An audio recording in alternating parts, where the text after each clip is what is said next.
Alissa is a speaker, hashtag empire builder, international mindset coach, and manifestation teacher for entrepreneurs who is here to help you create a bulletproof mindset to bust through your limiting beliefs and blocks and create a new identity for yourself so that you can create the business, life, and success you find yourself dreaming of. Yet, she will help you turn it into your reality. You've been dreaming. Now it becomes reality. When well known for her absolute no BS approach, true, she has worked with hundreds of women and men globally over the past 5 years through her one-on-one mentoring, online programs, live events, and live videos. Are you ready to rock this, Alissa? I am so ready. Yes, she is so ready, and I am now.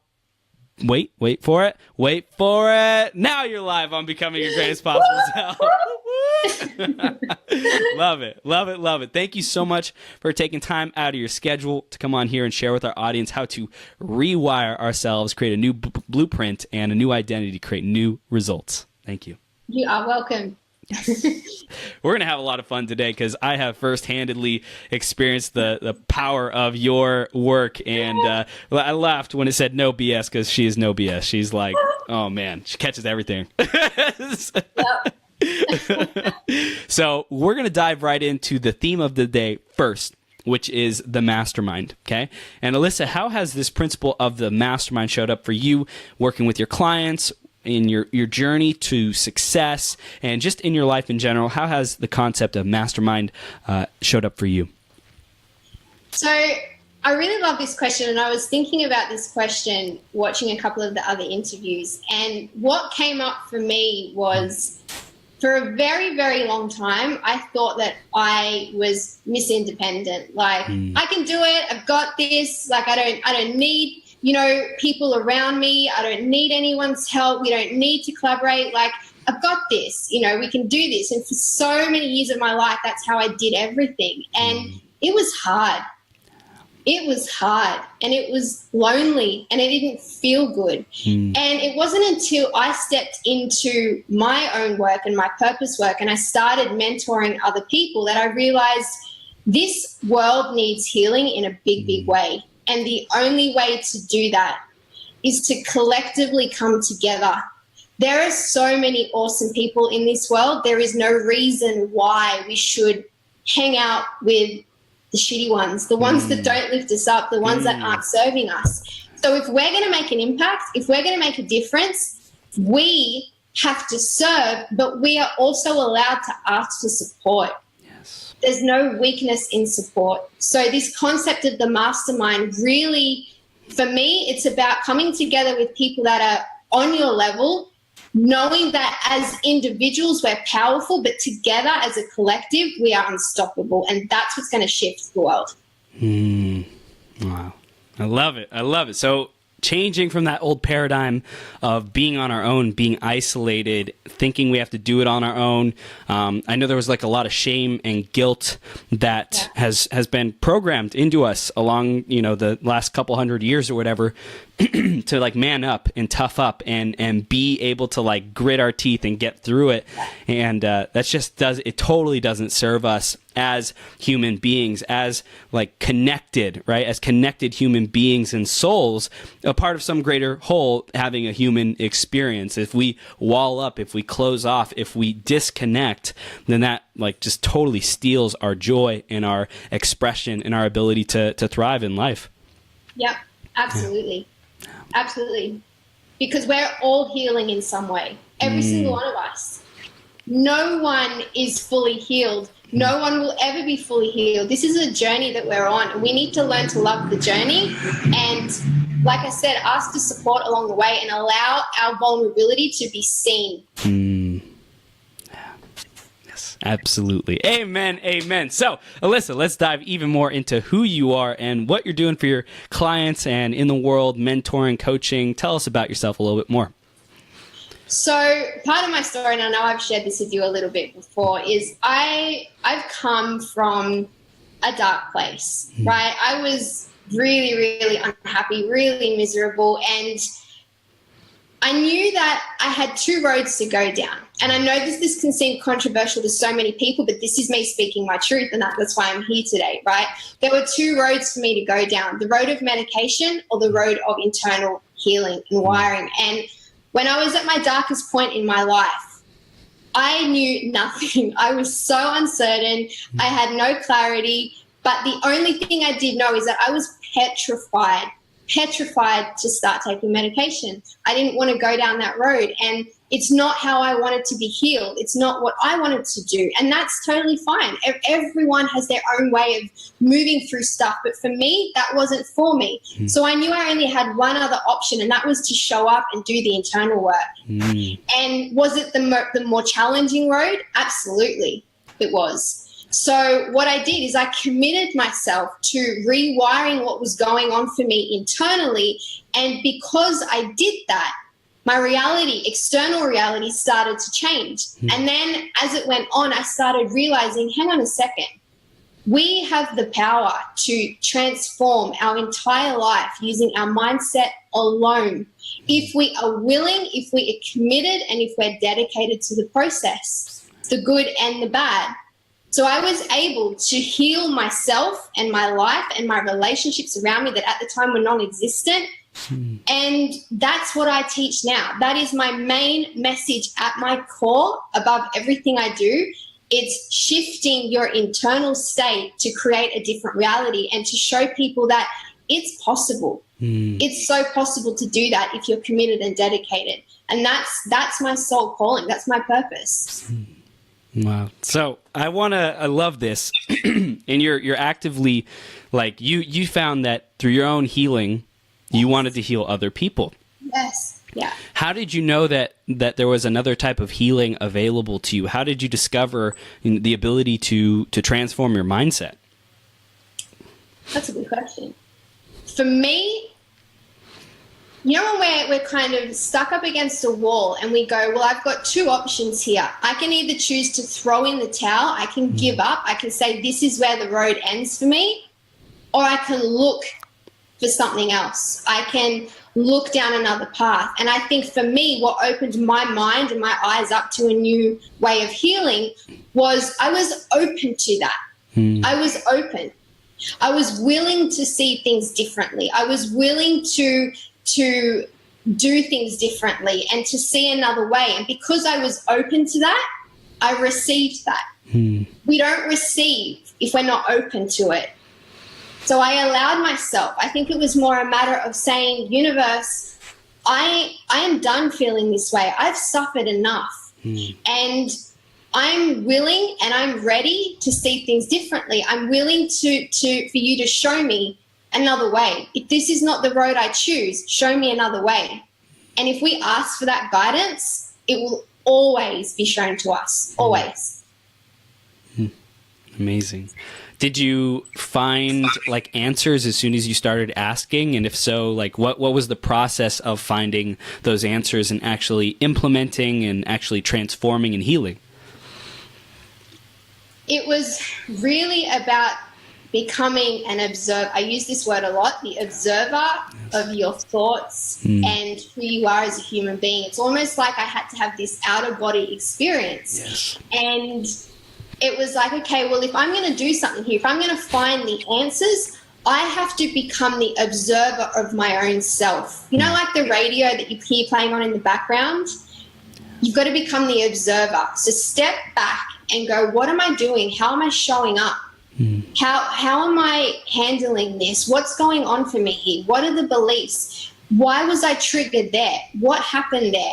And if you can step out, and I call it becoming neutral to a situation, because as soon as you throw emotion in there, it means you've attached a story to how you're feeling. If you can become neutral, you can then look at it from a different perspective and you're able to pull it apart and to go, okay, I can see clarity. I can understand what I'm doing here. You know how they always say when you're in the situation, it's hard to see what's going on. So my answers came one step at a time. It was a day-by-day process. It certainly didn't happen overnight. It was a matter of me, like I said, stepping out and going, Alissa, who are you? What are you doing? Why are you doing this? And then each day it was like a new lesson, each month, each week. And then from that space, I was able to create the internal change. Wow. So you got to like kind of unwind all the programming, untangle all the stuff and like the core wound, the energy, the ball of tangled up nastiness. Let's get to that thing and release it. Yes. Once we know what we know, we can't unknow it. And I always say to my clients, once you know why you do something, if you do it again, it then becomes a choice. We can get away with it when we don't know why. And that's where I always say, look for help, look for the right people, seek out help. But once you're aware of why you do something, if you choose to do it again, that's then a choice. And that then comes back on you. Wow. Okay, so we're diving into this already. How do we start becoming aware of the programs? How do we, get help, seek an epic coach like you, and how do we like really start to untangle our stuff, and for the people who are listening, really start to gain some power around whatever it is that they're dealing with? By looking at the pain. It's by looking at the parts of us that is still hurting. And the only way to find that out, it's really easy to feel good when things are easy, when things are really going really well and going our way. That's easy to do, right? Our transformation and the way to look at what needs to be changed is by saying, where am I judging another person? Where is someone else triggering me? Where am I showing up as someone who is frustrated or angry? Because if you can look at that, then that's just a mirror. Everyone is a mirror. Every single person in this world is a mirror to us. So if we judge another person, there's just a part in you that needs to be healed. That part in you needs to be healed. It needs to be a spotlight needs to be shone on that so that we can go, okay, that's something that needs to be worked on. That's how we shine a spotlight on it. We look at our triggers. We look at where we are judging. And then once we're aware of it, we go back to the step I said before. It's a step-by-step process. We go, okay, so if I'm going to be the observer of myself here, then I need to listen to the stories that are on replay every day. What am I telling myself around money? What am I telling myself around relationships? What am I telling myself around my purpose work, my job? What am I telling myself around my health? And if that story is not making you feel good, then there's an opportunity for you to change that. Yeah. Wow. So anytime we feel disempowered, anytime we feel pain, anytime we feel that we're not getting what we want in life, there's obviously something there that is that we got to uproot, that we got to deal with, that we got to clear, that we got to look at, observe. Yep. Because the universe, and this is the truth, it is our birthright to live in a state of bliss and abundance every single day. Like, I'm going to say that again. I want everyone who's listening to really hear what I just said then. It is our birthright to experience abundance and bliss every day on every level. So if we're not experiencing that, then it's an invitation for us to explore why. And I always say, get excited about that. Don't let that overwhelm you or put you in fear. Get excited. This is an opportunity for you to remove whatever is in the way and step into your default birth-given state, which is abundance, and allow yourself to receive that. So you mentioned that like it's our birthright. So you just said it's our birthright to be in bliss, right? Like in like deepest, most awesome bliss imaginable. And you also mentioned that we will never be fully healed. Yeah. So how do those two go? How does that work? It's about not judging yourself, right? We can live in a state of bliss and be excited about the journey, or we can live in a state of bliss but feel angst and upset and worry about the destination because we're not there yet. Right? So it's a choice. It's a choice. It's how you choose to show up. We can have abundance and bliss every day and also create that through enjoying the process of our own growth. See, the problem is people fear change. They fear growth. And this is why people don't want to dive into the deep stuff a lot of the time because it feels uncomfortable. And I can totally respect and understand that. But my perspective is we can do that and enjoy it at the same time. It doesn't have to feel yuck. It doesn't have to feel restrictive. It can be an expansive feeling. And if we step into that, I think I said this to you on one of our conversations, our experience is going to be whatever we choose it to be. And if we go into a situation expecting it to feel a certain way, guess what? That's going to be the outcome, good or bad.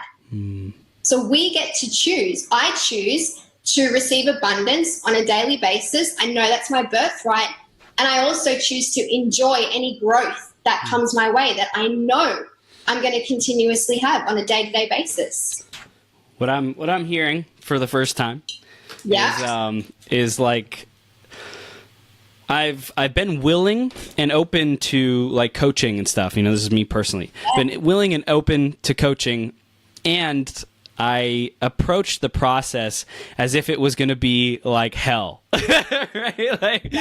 Like, this is going to be the most difficult thing ever. Versus, I could say I'm excited to grow through this. I'm excited to discover the solution. And, that was something that we talked about at the beginning of our conversation. It's like, yes, I said that, and then I lost sight of that. I let go of that, like kind of going back into that old way of programming that everything has to be difficult, it has to be a challenge, etc. So for everyone listening, how does your life look? How are you evolving? How are you growing through your challenges, your growth opportunities? Is it in a state of bliss, of excited expectation to be through and free of the challenge? And I think what can be difficult at first is to maintain the focus on that excitement, on that joy, on that bliss while we're going through the process, because a lot of people, like you said, don't want to look, and it is uncomfortable, or can be, they can make it uncomfortable. And remind yourself, write down when you're going through your coaching sessions or when you're going through your process, when you're writing down your notes or you're journaling from your day, what you could have done differently, whatever. Just remember, right? Like remember to enjoy it. Remember to be excited about it. Exactly. Knowing it's funny, hearing you just talk then, the word that came to mind just then was responsibility. I think that's the one thing that I really have become good at is taking full-blown responsibility for my experience on this earth right now, the good and the bad. And if I choose to take responsibility, guess what? No one else will ever have power over me because I'm taking responsibility for every single thing that happens. Therefore, I get to co-create my reality with the universe when I take responsibility.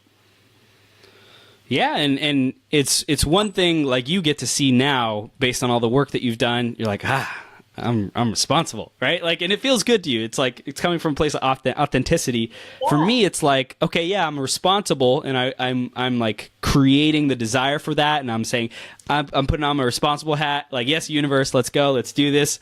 And then like when it gets into like the digging in, it's like, oh shit, no, run, hide, get away.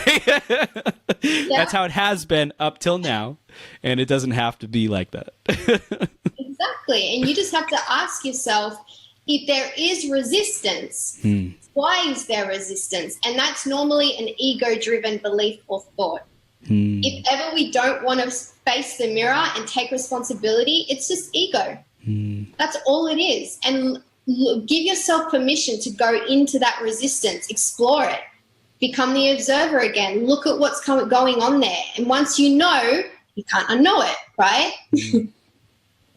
I love this. I love it. I love it. I love it. What else do we need to know about ego and why we might be driven by it? What kind of blind spots there might be that come up because of ego? Anything else that you can share about that? Ego is here to serve one purpose and one purpose only. It's to keep us safe, right? It's like, think of your ego as a database on a computer. It stores every single freaking memory that we've ever had, any experience. That's what it's there for. And every time we experience new things in our lives, if different emotions or feelings come up that get triggered, it's like the ego is going to pull it out and go, "Well, you've done that before. You've been there before. Let's don't go there," sort of thing. And it tries to protect us.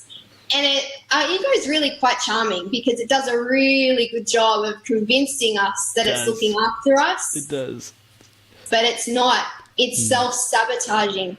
So the way I teach my clients to do this is to give your ego its own separate soul and identity and body. Like it's separate to you. Because once you can see your ego as something separate to you, it doesn't have power over you.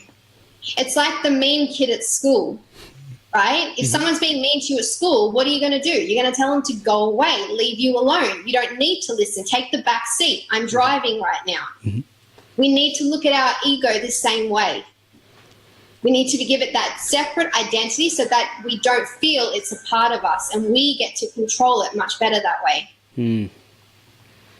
So you mentioned it's that mean kid at school. Is there any particular characteristics or things that you would recommend describing the ego as, or creating an image in our mind so that we are easily able to identify it, point it out, separate ourselves from it?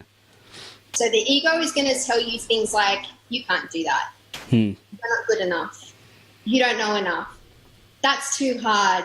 Who do you think you are to think you can have that? You're never going to overcome that. You're never going to achieve that. Your ego is only ever going to feed you a story that's not true. So I want you guys to remember this.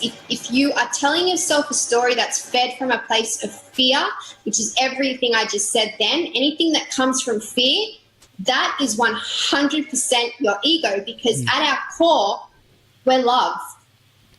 Our ego cannot exist if we are present in love. It simply cannot exist. It will not survive. It will die off.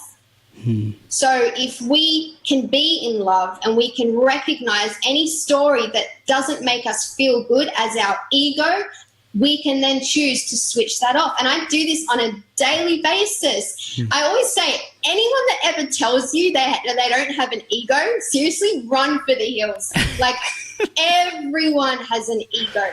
Everyone. I still have an ego, and I teach people on this stuff. And it's a matter of catching it out every day. Yes, I'm getting quicker and quicker at doing it, and I can notice her when she shows up really quickly. But for me, it's like, oh, okay, so I've just told myself a story that doesn't feel good. I've just doubted myself. I've just, made myself feel like I'm not enough. That's my ego. Thanks for popping by, ego, but, you can take the back seat because I'm driving. So it's a daily thing every single day. So, yeah, in answer to your question, recognize the stories that are fear-driven and know that that's all ego. So, for example, say I was on a Facebook Live and I was not happy with my response and viewers and likes and comments, I could say, hey, little, whatever, ego, little gremlin, that's not true. You can, go sit down. Thank you for sharing. And what I know is I'm adding massive value, and that really feels good, and I'm present and I'm doing what I love. You just hit the nail on the head. That's exactly what it is.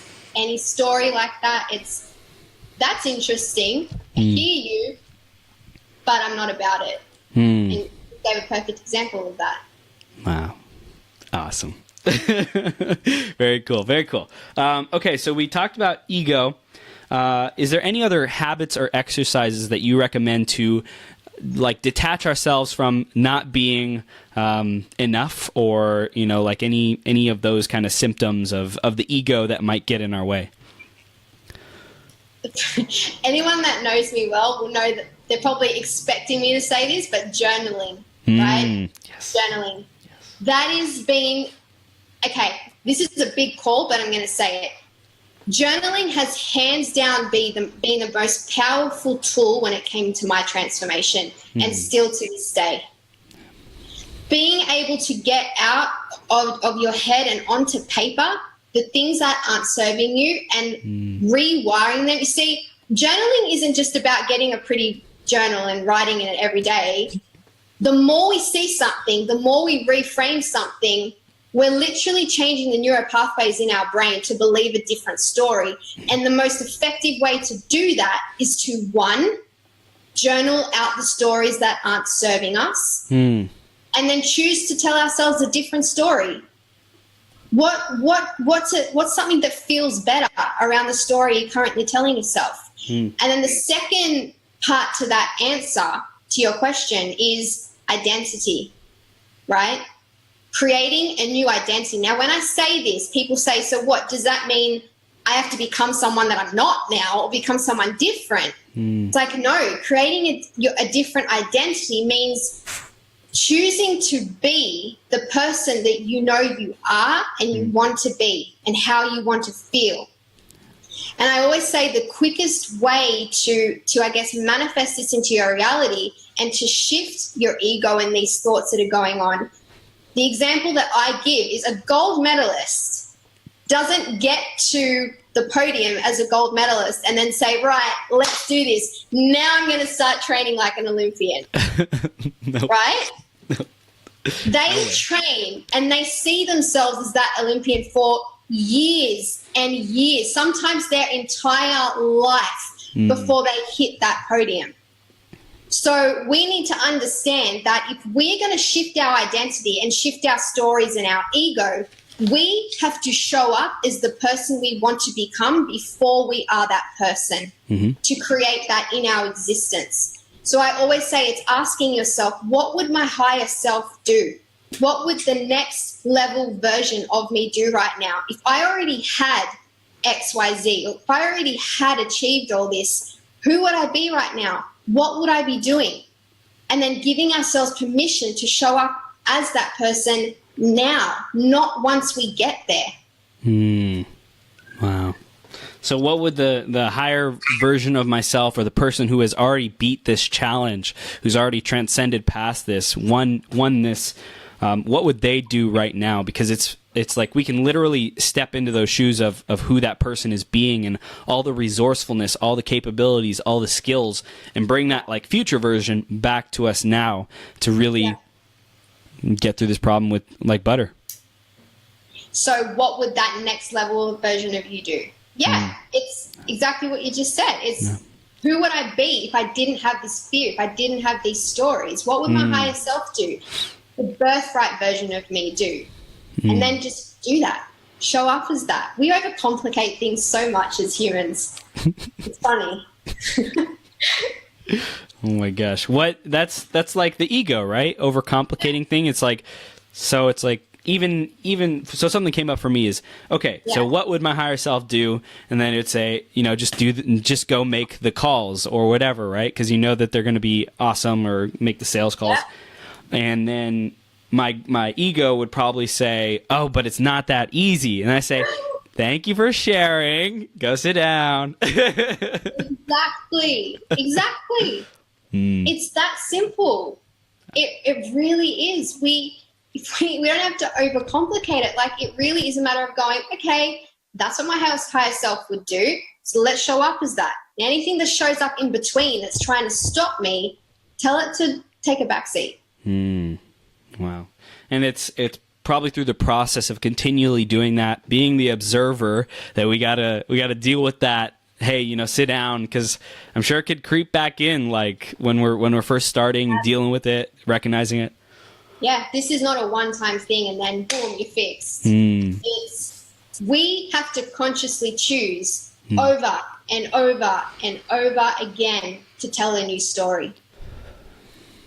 All the time. I'm doing it all the time. Every day I choose to tell a new story around things all the time, and it's fun. It can be fun. If we choose it. If we choose it, exactly. Yeah. I love it. Okay, cool. So for people who want to like make a big impact in the world and be an influencer, get their message out, what are you finding is one of the things that they deal with the most? Like what types of challenges or conversations? Not good enough. My message doesn't matter. Who's going to care about what I have to say? I don't know enough. It's funny, I was talking to my Boss Babe group last night, and this is literally what we were talking about. It's that constant, and you know where it comes from. It's comparison. Because we compare ourselves to another person. And a lot of the time we do it without even knowing that person's story. So I always say, have tunnel vision. Have tunnel vision. And if you can do that, that's where you're going to make an impact. But it's those same stories that come up with so many people. It's the, I'm not good enough. I don't know enough.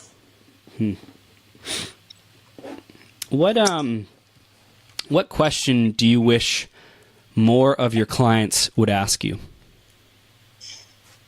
That's a good question.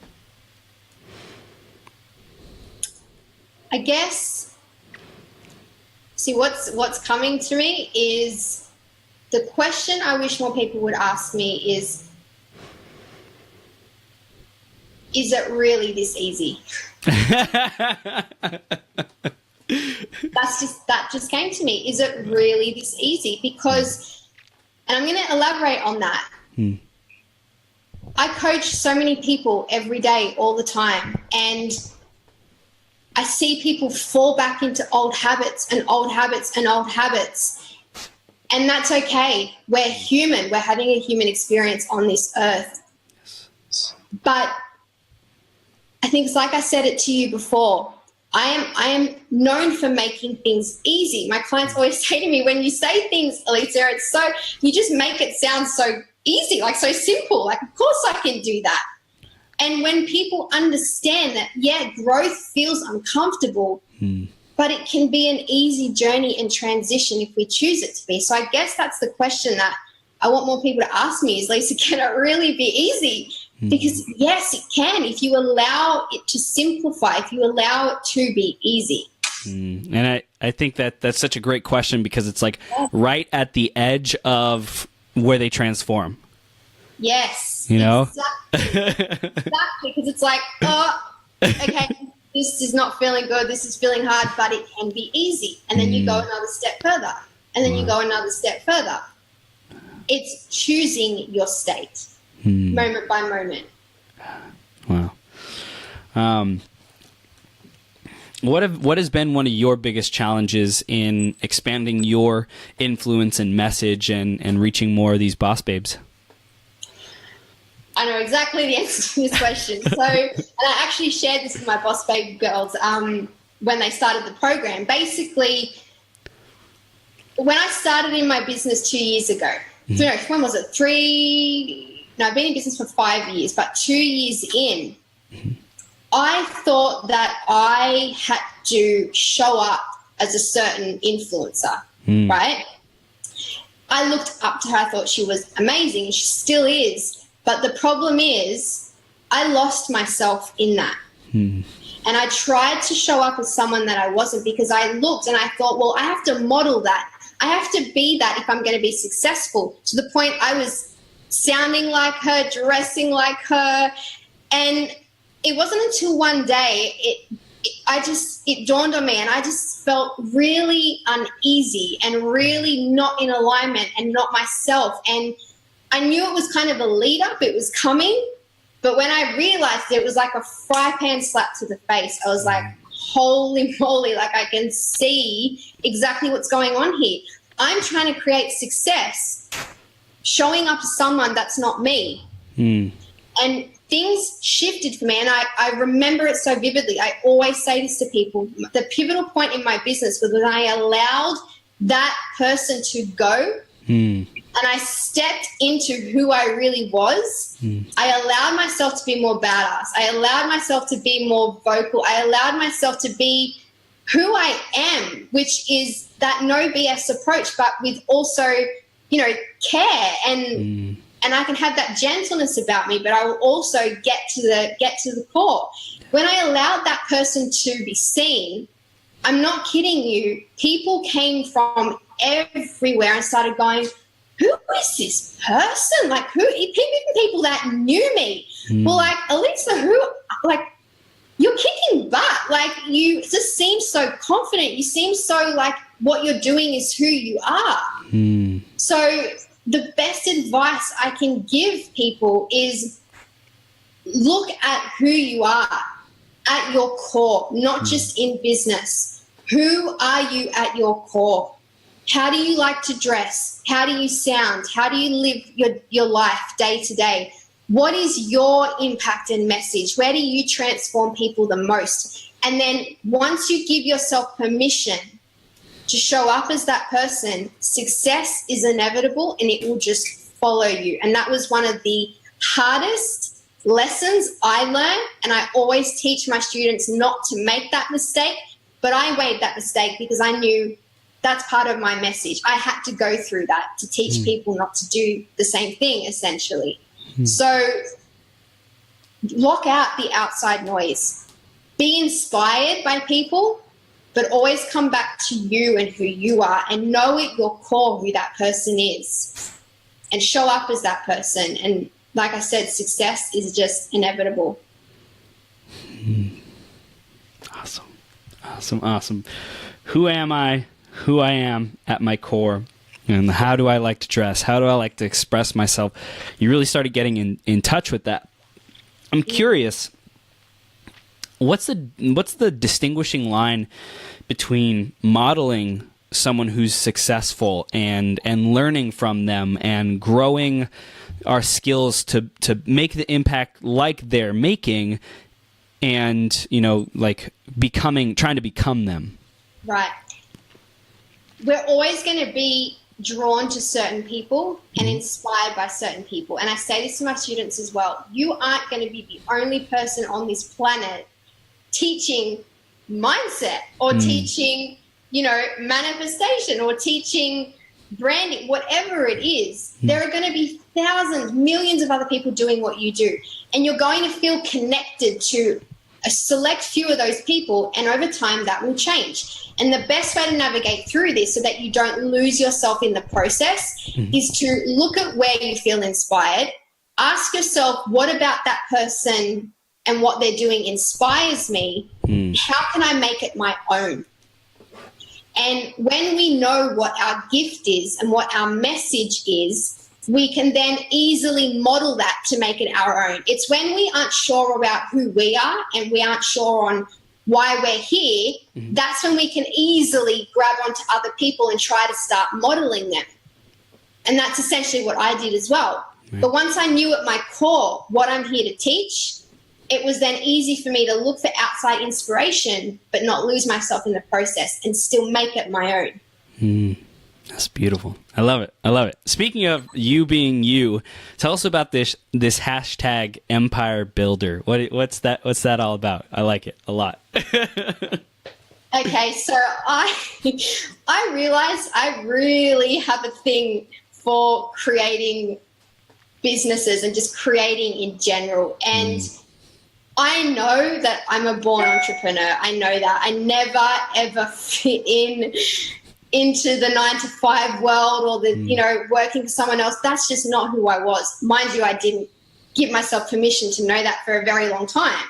But when I did, and I realized that's who I was at my core, if I was to step into and embody a millionaire, we all know they have minimum 7 streams of income. And I have a background of dancing, right? I'm a very creative person. I used to dance professionally. And for me, creativity has always been a part of me. It's what drives my business. It's what drives who I am as a person, because that's how I used to express myself through dancing. And I guess as an entrepreneur, it's just flown on. So the hashtag Empire Builder is more about creativity. It's like, what can I create next? What empire can I create next? What, program or what can I do next? What can I create next that's going to impact and inspire people? So that's where that hashtag has come from.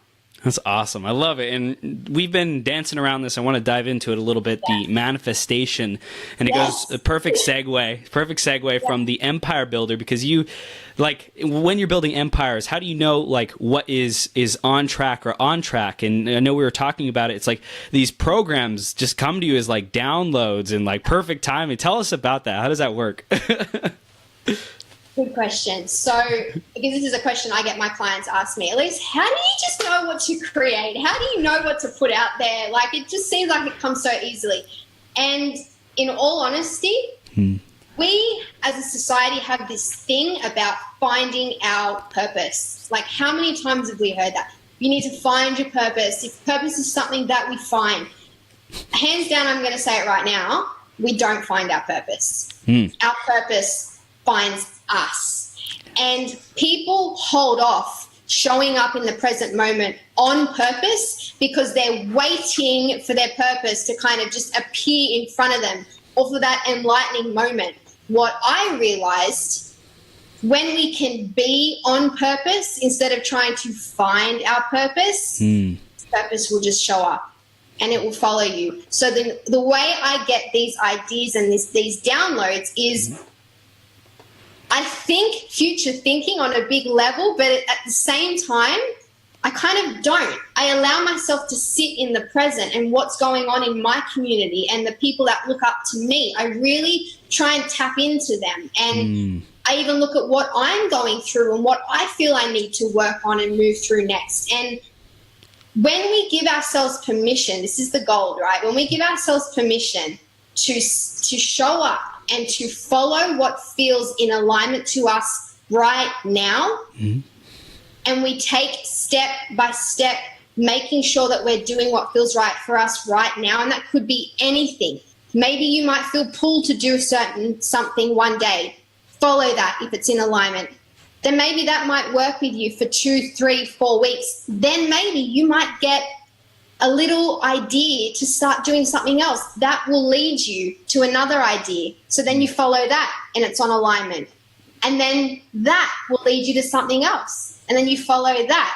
Do you get where I'm going here? It's not something we find. It's about asking yourself in the present moment, what is it right now that I feel inspired to do?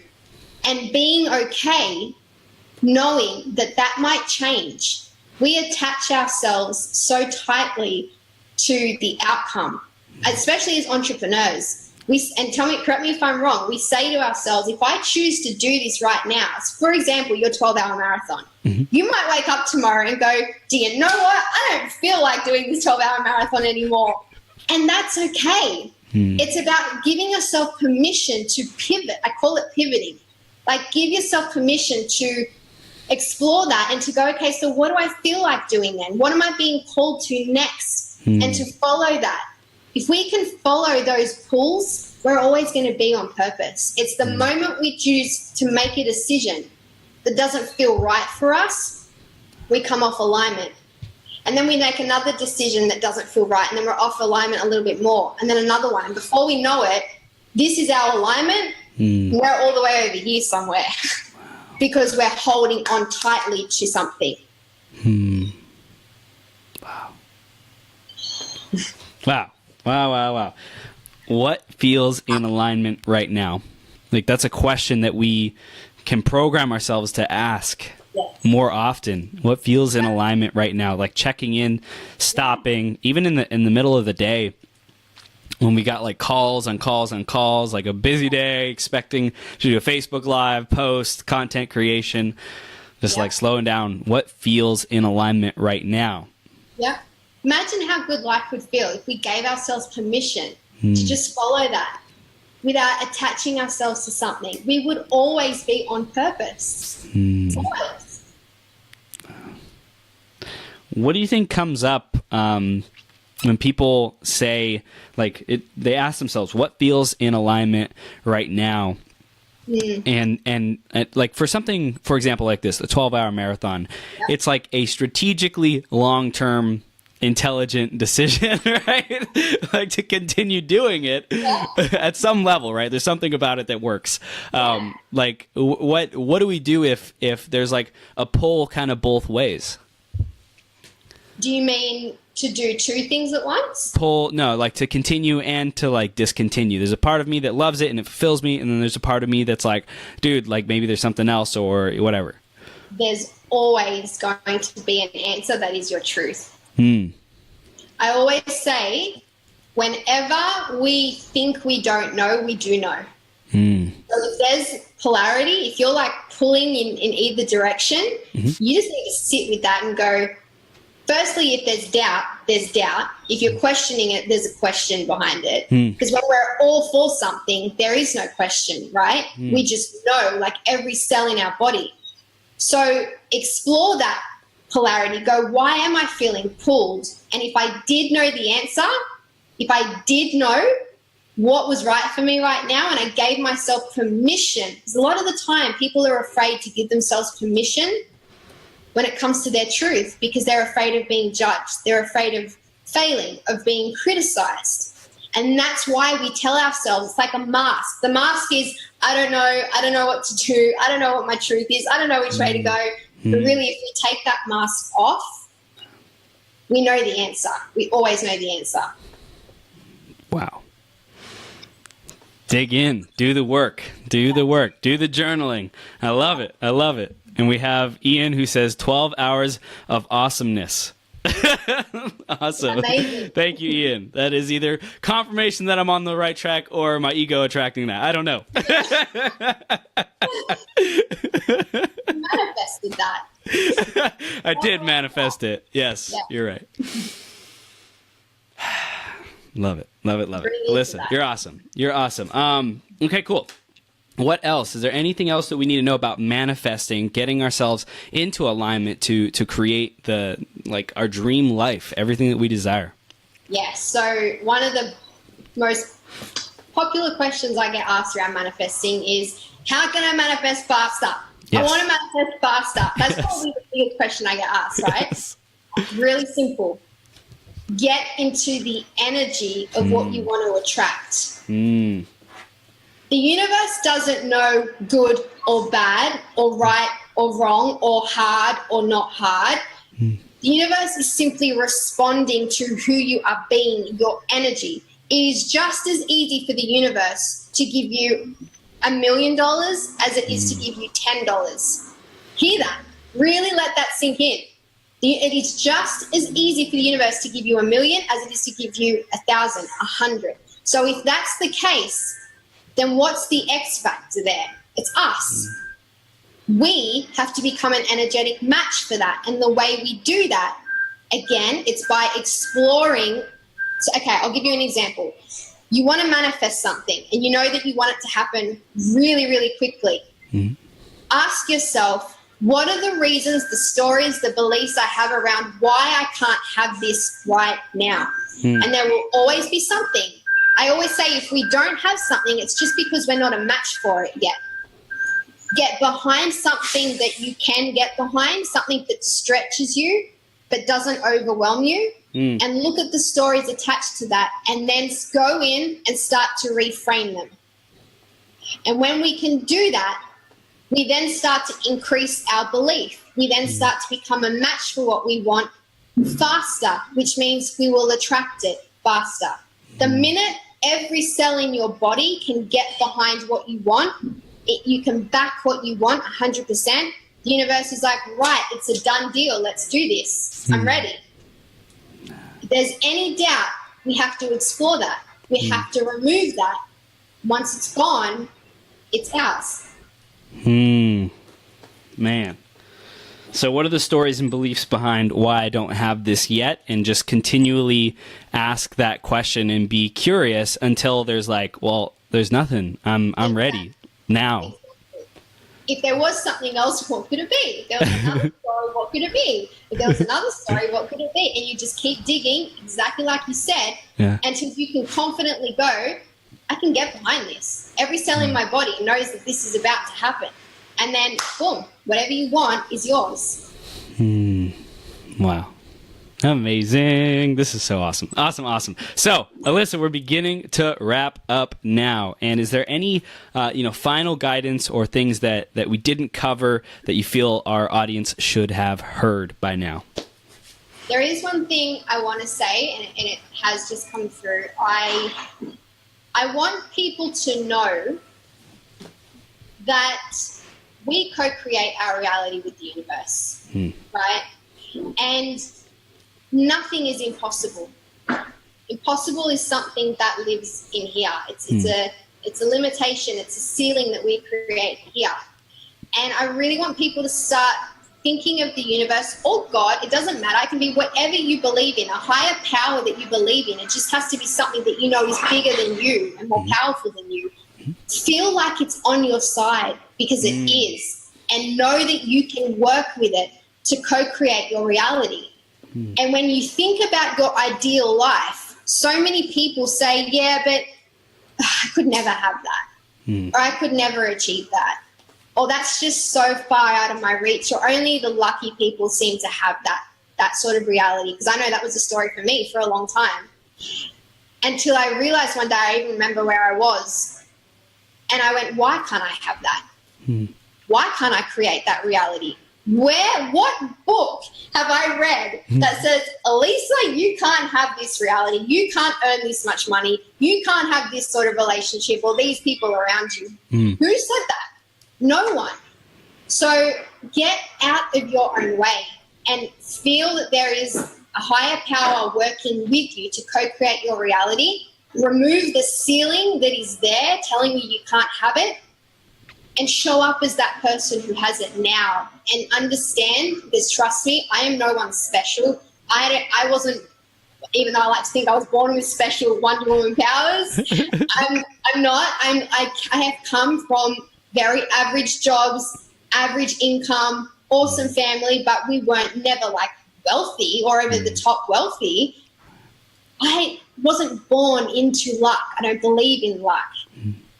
I know that every single person on this planet can co-create their reality if they choose to.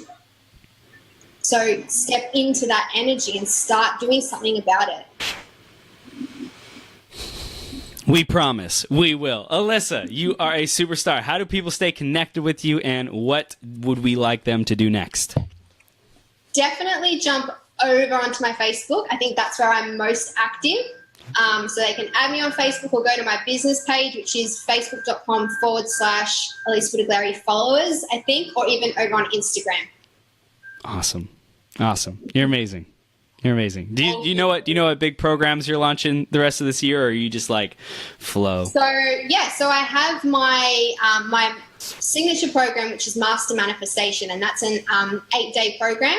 And essentially it's my 8-step formula to manifesting, where I literally break down how to manifest for you. And every single person that's gone through this program, no word of a lie, has manifested money, jobs, relationships. They've left jobs and they've gone into their purpose work.